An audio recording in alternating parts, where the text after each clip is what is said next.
எல்லாருக்கும் வணக்கம். முக்கியமாக இந்த விழாவுக்கு வந்தது அஜய் சார், நீங்கள் கண்டிப்பாக வரணும், இந்த ஃபங்க்ஷன் கூப்பிட்டாரு. நான் முதல்ல டிமாண்டி காலனி படம் பார்த்தேன்.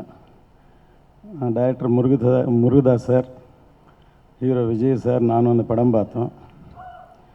இந்த படம் பார்த்தோன்னே எனக்கு ரொம்ப பிடிச்சது என்னென்னா, ரொம்ப சிம்பிளாக சின்ன பட்ஜெட்டில் ஒரே ஒரு ரூமுக்குள்ளே அவரை த்ரில்லராக படம் பண்ணியிருந்தார்.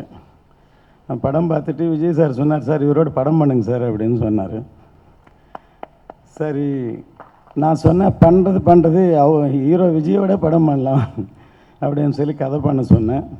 அந்த கதையில் கொஞ்ச நாள் உட்காந்தார். அந்த கதை பண்ணிகிட்டு இருக்கும்போது ஒரு கமர்ஷியல் ஃபில்மாக இல்லை, அவர் எப்போவுமே ஒரு நேச்சுரல் பேக்ட்ராப் எடுத்து ஒரு பாயிண்ட் வச்சு பண்ணுற மாதிரி தெரிஞ்சுது.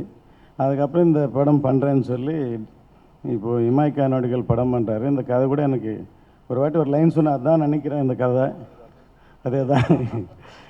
ஸோ இந்த படத்தில் முக்கியமாக அதை நயன்தாரா, விஜய் சேதுபதி இத்தனை ஆர்டிஸ்ட்டு கன்வின்ஸ் பண்ணி இந்த படத்தில் ஒத்து வைக்கிறது மிகப்பெரிய விஷயம் முதல்ல. ஏன்னா இண்டிவிஜுவலாக அவங்க பெரிய ஸ்டார்ஸு, அவங்களெல்லாம் கன்வின்ஸ் பண்ணி இந்த படம் பண்ணுறது. அதுக்கப்புறம் வெளியில் கேள்விப்பட்டேன், அது காரணம் முக்கியம் ப்ரொடியூசர் தான். முதல்ல கதை சின்னதாக நினச்சது, இவர் தான் அவர் போடுங்கன்னு சொல்லி ப்ரொடியூசர் தான் சஜஸ்ட் பண்ணார். அதனால் இந்த படம் வந்து ரொம்ப பெருசாகிடுச்சு அப்படின்னு சொல்லி கேள்விப்பட்டேன். ஸோ கண்டிப்பாக இந்த படம் இவருக்கு அதர்வாக்கி ஒரு மிகப்பெரிய படம். ஜென்ரலாக எத்தனை பேர் நடித்தாலும் ஃபைனலாக வந்து ஹீரோ யாருன்னு சொன்னால் அதர்வா தான் சொல்லுவாங்க. அவர் நடித்த படத்துலேயே ஒரு பிக்கெஸ்ட் ஃபில்மாக இது அமைஞ்சிருக்கு, பெரிய ஹிட் ஆகணும் அப்படின்னு நினைக்கிறேன். ஆர்டி ராஜசேகர் என் படத்தில் ஒர்க் பண்ணியிருக்காரு. அவர் எல்லாருக்கும் நான் பெருசாக சொல்ல தேவையில்லை, மிகப்பெரிய ஒளிப்பதிவாளர், நல்ல கேமராமேன், ரொம்ப ஆர்வம் உள்ளவர். அவர் இந்த படத்தில் அவருக்கு சேர்ந்து பக்கபலமாக இருக்கார். ராசி கண்ணா எங்கள் தெலுங்கு படத்தில் நடிச்சிருக்காங்க ஏற்கனவே. ஸோ அவங்க வந்து ஆல் தி பெஸ்ட்.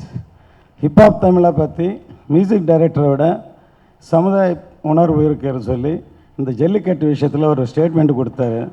அது பார்த்து நான் ரொம்ப மகிழ்ச்சி, ரொம்ப ஃபீல் பண்ணேன். ஏன்னா ஒரு நேச்சுரலாக போல்டாக அப்படின்னு ஒரு ஸ்டேட்மெண்ட் கொடுத்தாரு. அதை பார்த்து ரொம்ப சந்தோஷப்பட்டேன் நான்.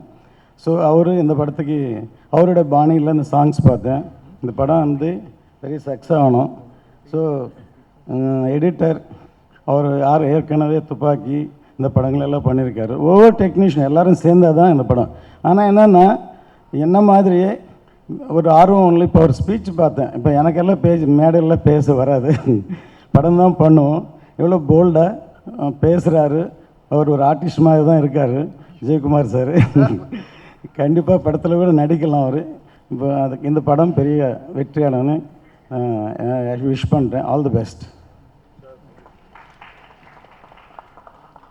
அடுத்தபடியாக ஒரு சில